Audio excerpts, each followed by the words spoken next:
Nowadays, sisters and brothers, we have these internet maps. You're familiar with these? Yeah, they come in handy to plan, not only to navigate. You plug it into your car and you can navigate from place to place, or you can plan out your trips and you can estimate how long it's going to take to get from one place or to another.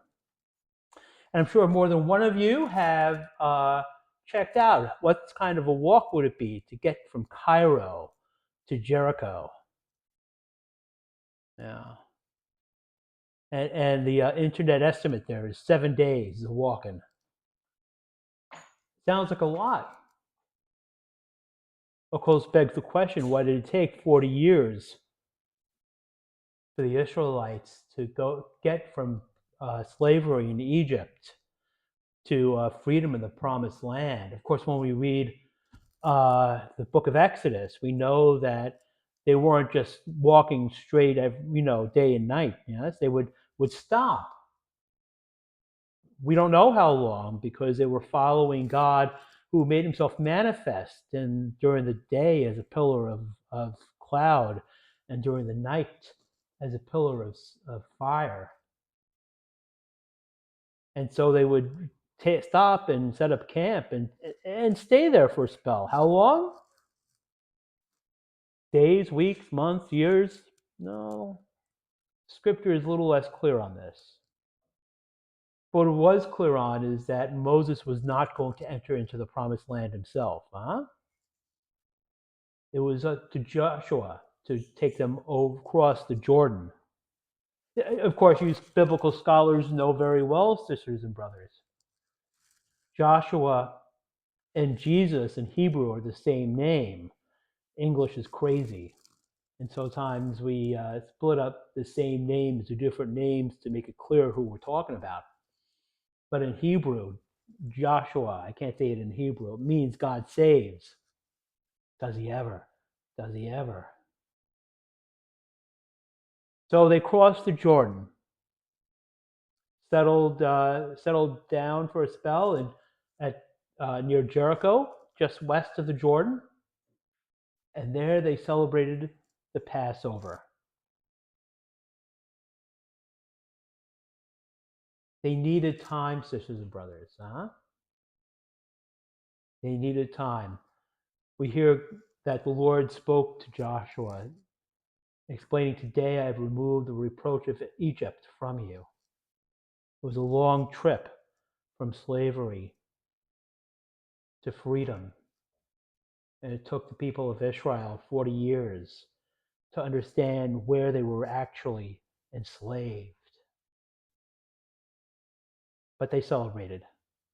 They were in the promised land, but they still had a lot of work to do. They were halfway there. And on the day after the Passover, they ate the produce of the land in the form of unleavened cakes.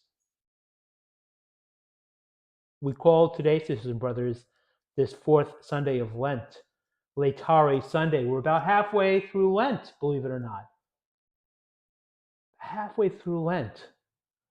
And we call this fourth Sunday of Lent Laetare Sunday. Laetare comes from Isaiah 66:10. Those of you who go to daily mass know that when we don't start mass with a hymn, we start it with the antiphon.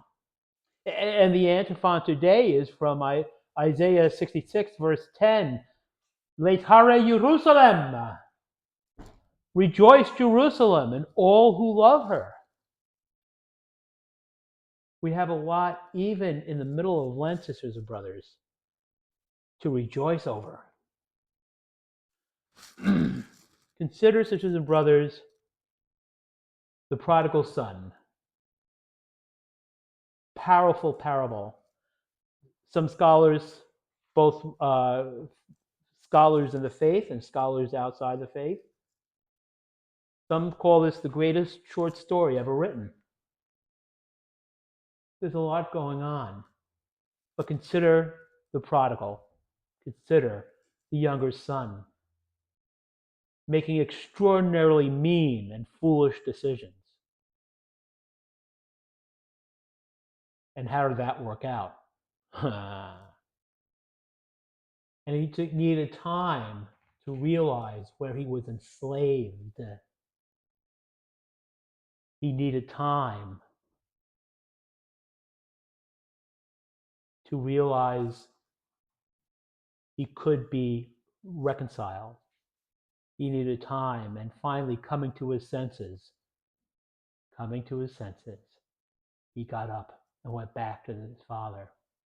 And certainly, sisters and brothers, the folks who first heard this parable, perhaps even today deep down, are completely scandalized by the Father's response here. How often, sisters and brothers, do we expect people making mean and foolish decisions to be greeted with meanness and foolishness? That's not what happened.